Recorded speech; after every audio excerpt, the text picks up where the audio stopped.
ಅಸ್ಲಾಮಲೈಕುಮ್, ನಮಸ್ಕಾರ ಕರ್ನಾಟಕ. ಇವತ್ತು ಎದ್ದಿದ ತಕ್ಷಣ ಜೋಯಾ ಬಂದಿದ್ಲು ಮನೆಗೆ. ಬಂದ್ಬಿಟ್ಟಿದ್ಲು. ನಾನು ಆಟೋ ಎತ್ಕೊಂಡು ಬಂದು ಮುಂದೆ ಹಾಕಿದೆ. ಇವಾಗ ಯೋಚನೆ ಮಾಡಿ ಹೇಳಲ್ಲ ಅಂತವಳೆ. ಆಮೇಲೆ ನಮ್ಮ ಪುಟಾಣಿಗಳಿಗೆ ಊಟ ಆಗಬೇಕಿತ್ತು. ಊಟ ಆಗಿಬಿಟ್ಟು ಆಟೋ ಆಲ್ರೆಡಿ ಎತ್ಕೊಂಡು ಬಂದಿದ್ದೆ. ಆ ವಿಡಿಯೋ ಹಿಡಿದೆ, ಆದರೆ ಫೋನ್ ಲ್ಯಾಗ್ ಹೊಡಿತೈತೆ. ಅದಕ್ಕೆ ಶಾರ್ಟಾಗಿ ಬಂದೈತೆ, ಅದು ಹಾಕೋಕ್ಕಾಗಿಲ್ಲ. ಆಮೇಲೆ ಅದು ರೆಡಿ ಎಲ್ಲ ಆಗಿಬಿಟ್ಟು ಡ್ಯೂಟಿಗೆ ಹೋಗೋಣ ಅಂತ ಡ್ಯೂಟಿಗೆ ಹೋಗ್ಬಿಟ್ಟು ಡ್ಯೂಟಿ ಮಾಡ್ತಾಯಿದ್ದೆ. ಆಮೇಲೆ 6 ಗಂಟೆ 6:30 ಆಗಿತ್ತು. ನಮ್ಮ ಭರತ್ ಹತ್ರ ಮಾತಾಡ್ಕೊಂಡು ಅಲ್ಲೇ ಕೂತ್ಕೊಂಡಿದ್ದೆ. ಆಮೇಲೆ ಇಫ್ತಾರ್ ಟೈಮ್ ಅಲ್ಲೇ ಆಗಿತ್ತು.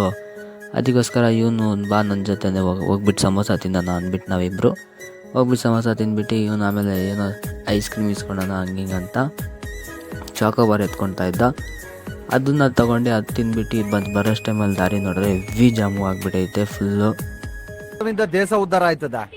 ಫುಲ್ ವೀರನ್ ಪಳ್ಳನೇ ಜಾಮ್ ಇತ್ತು. ಆಮೇಲೆ ಆ ಜಾಮಲ್ಲಿ ಹೆಂಗೋ ಬಂದ್ಬಿಟ್ಟು ಸೀದಾ ಬಂದು ಗಾಡಿ ಹಾಕಿದೆ ಮನೆ ಹತ್ರ. ಗಾಡಿ ಹಾಕ್ಬಿಟ್ಟು ಇಷ್ಟೇ ಇವತ್ತು ನಾವು ವ್ಲಾಗ್. ಅಲ್ಲೇ ಸಿಗೋಣ. ಬಾಯ್ ಬಾಯ್.